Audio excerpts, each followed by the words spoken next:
రామజల చెరువు పరిశీలించిన Adoni municipal chairperson CH Lokeshwari, Adoni municipal commissioner Krishna మరియు కౌన్సిలర్లు. కర్నూలు జిల్లా ఆదోని రామజల చెరువుపై గత కొద్ది రోజులుగా వస్తున్న అనేక రూమర్ల నేపథ్యంలో ఆదోని వైసీపీ పార్టీ కౌన్సిలర్లు మరియు చైర్పర్సన్ సిహెచ్ లోకేశ్వరి మరియు కమిషనర్ కృష్ణ పరిశీలించడం జరిగింది.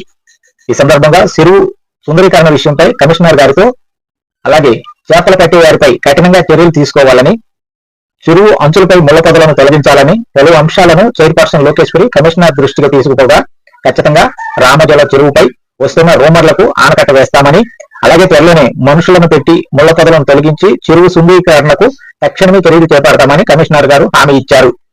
ఈ కార్యక్రమంలో municipal vice chairman Narasimhulu, councillor Balaji, YCP నాయకులు కిషోర్ వాల్మీకి, కౌన్సిలర్ ముమ్మత్తు స్వామి వారి వెంట ఉన్నారు.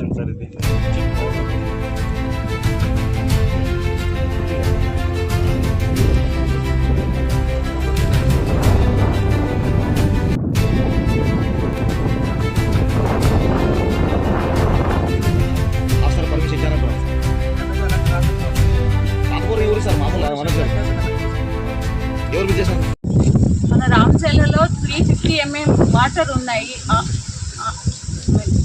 అక్కడ మన బసాపురం ట్యాంకీలో కూడా కలిసి 40 రోజులకు సరిపోయే వాటర్ ఉన్నాయి. మనము నీళ్లు తాగేటప్పుడు కిందికి ఉన్నాయి కాబట్టి మనం నీళ్లు వేడి చేసుకొని తాగితే బాగుంటుంది, లేకపోతే విరోచనాలు, వాంతులు ప్రాబ్లమ్స్ వస్తాయి. కాబట్టి వాటర్ వేడి చేసుకొని తాగాల్సిన అనిగా చెప్తున్నా పట్టణ ప్రజలకు. అలాగే మనం వాటర్ ఎక్కువగా వేస్టేజ్ చేయకుండా మనకి ఎంత కావాలో అంత వాడుకొని కుళాయిలు బంద్ చేయాల్సిందిగా కోరుకుంటున్నా. ఇక్కడ చేపలు పట్టే వాళ్ళు కూడా ఉన్నారు సార్. మనం ఇన్ని డబ్బులు ఖర్చు చేయించి వాటర్ మంచిగా ఉండాలి, ఆదోని పట్టణ ప్రజలు తాగడానికే ఉపయోగించే వాటర్లో చేపలు వేయడం ఏంది, చేపలు పట్టడం ఏంది? అసలు ఇది ఆదోని పట్టణ ప్రజలకు సంబంధించిన చెరువా లేకపోతే చేపలు పట్టడానికి ఉపయోగించే చెరువా? దీనిపైన కొంచెం యాక్షన్ తీసుకోవాలా సార్. అక్కడ అలాగే ఇక్కడ చెట్లు పొదలు ఎక్కువగా ముళ్ళు చెట్లు ఉన్నాయి, కొంచెం దానిపైన కూడా తీసుకోవాలా. ఇక్కడ ఎక్కువగా గలీజ్గా ఉంది సార్, కొంచెం యాక్షన్ తీసుకోవాల్సిందిగా కోరుకుంటున్నాను.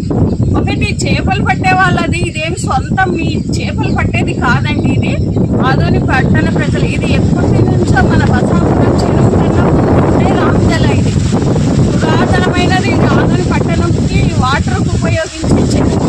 ఇప్పుడు మన ఆదోని పట్టణం కూడా చాలా పెద్దగా అవుతా ఉంది. మనం దీంట్లో చేపలు వేస్తే చేపలు వేయడం వలన ఇంకా ఇతర వాటికి ఆహారం కోసం చికెన్ షాప్ వాళ్ళు తెచ్చేయడం వలన వాటర్ ఏమవుతుంది